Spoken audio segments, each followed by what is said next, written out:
Time now to turn to weather on this hump day, and for that, let's go to meteorologist Hannah Storm in the Storm Alert Center there. And Hannah, it is another warm October day, but this also means we could face some drought conditions. Yes, it is. And Latrice, you did it again. It's Hannah Storm. Oh my goodness! Oh gosh! We have it written down. It's Hannah. I need to change my name to Hannah Storm at this point. I know, because we are going to give you that name, aren't we? It's catching on. So it's catching on. Maybe I should just, go with the flow. Sorry, that was just too funny. Oh gosh, no, thank you.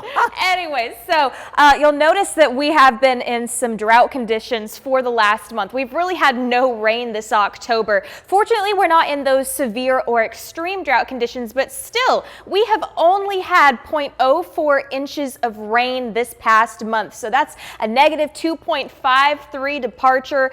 We're not looking at any rain anytime soon, which is putting us in the running for the driest October since 1879. Just crazy, because normally around this time of year we're seeing 3.5 inches of rain on average in October. But looks like we're starting to finally see a little bit of those fall colors beginning to pop. This is our current report. So some of the peak colors are coming in towards East Tennessee, and then our precipitation trends over the next 6 to 10 days look like they might be closer to the average. So hopefully we'll start seeing more of those colors coming up soon if we start to see a little bit more of that rainfall as we go over the next 6 to 10 days. So here's a week in advance forecast. Looks like we'll start to slowly begin to see moderate color by the time we get into next week. I know I was kind of looking over at the mountains today, and you could see some of those colors beginning to pop a little bit. And we love seeing those photos that you guys send us. You can send any fall pictures to weather@local3news.com. Taking a look at your futurecast, we have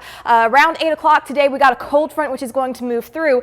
A very weak one, because it's not going to do anything to our temperatures, and it's also not going to give us any rain. So still going to stay dry. Right now it is 72 degrees currently. We got a little bit of those wind gusts. You'll notice those if you head out today. And then we're looking at a high temperature reaching about 83 degrees. So higher than what we've seen the last couple of days. A lot of sunshine, of course, very warm for October. High temperatures around the board staying up there in the low 80s to the upper 70s. You'll notice more of those gusty winds as you head outside today. And then taking a look as we head into tonight, we're looking at a low of 55 degrees. So around what we saw yesterday, we're looking at clear, comfortable skies.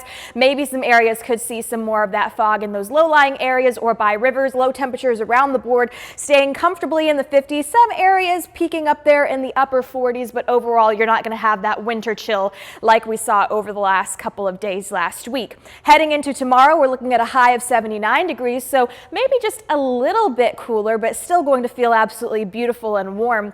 High temperatures around the board also staying a little bit lighter than what it was today over there in the upper 70s, some areas hitting close to the 80s. Now taking a look at your 7-day storm alert forecast, just to recap for you, over the next 7 days we are going to stay warm and above average temperatures, maybe a slight chance for some rain peaks in on Saturday, and then we slowly begin to cool down just a little bit heading into next week.